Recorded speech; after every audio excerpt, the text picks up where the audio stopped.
घटनेचा तपास आधी की अधिकाऱ्यांची बदली आधी? नेवाशात पोलीस निरीक्षकाच्या बदलीवर नागरिकांचा सवाल. नमस्कार, आपण पाहत आहात सनवार्ता न्यूज. नेवासा तालुक्यात सध्या एकच सवाल जोर धरत आहे. घटनेचा तपास आधी की अधिकाऱ्यांची बदली आधी?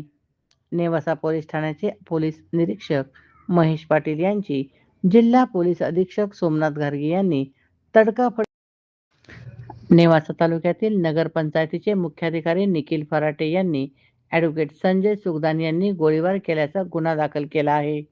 या घटनेनंतर पोलीस निरीक्षक महेश पाटील यांची बदली करण्यात आल्याचे बोलले जात असून या निर्णयामुळे नागरिकांमध्ये नाराजी व्यक्त होत आहे. मुख्याधिकाऱ्यावरील गोळीबार प्रकरणाची सखोल चौकशी होणे अत्यंत गरजेचे असल्याचे नागरिकांचे मत आहे. दोषी कोणीही असो, त्याच्यावर कठोर कारवाई झालीच पाहिजे, अशी मागणी सर्व स्तरातून होत आहे. मात्र तपास पूर्ण होण्याआधीच अधिकाऱ्यांची बदली करण्यात आल्याने अनेक प्रश्न उपस्थित होत आहेत. नेवासा शहरात भरदिवसा गोळीबाराची घटना घडल्याने नागरिकांमध्ये भीतीचे वातावरण निर्माण झाले आहे.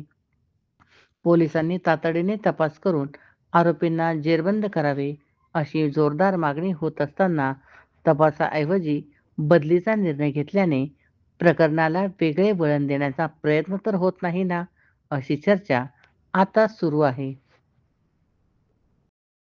दरम्यान नगरपंचायतीतील उपनगराध्यक्ष निवडीपासूनच सुरू झालेला संघर्ष आता नव्या टप्प्यावर पोहोचल्याचे चित्र आहे.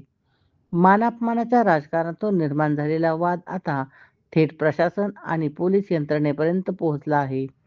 पोलीस निरीक्षक महेश पाटील यांनी या संपूर्ण वादात संयमाने भूमिका घेत सर्वांना समान न्याय देण्याचा प्रयत्न केला, असे अनेक नागरिकांचे मत आहे. कोणावरही अन्याय न करता परिस्थिती नियंत्रणात ठेवणाऱ्या अधिकाऱ्याची अचानक बदली झाल्याने आश्चर्य व्यक्त केले जात आहे. वरिष्ठ अधिकाऱ्यांचा हा निर्णय योग्य की अयोग्य आणि या बदलीमागील नेमके काय कारण, याकडे आता संपूर्ण नेवासा तालुक्याचे लक्ष लागले आहे. सनवार्ता न्यूजसाठी नेवासा प्रतिनिधी.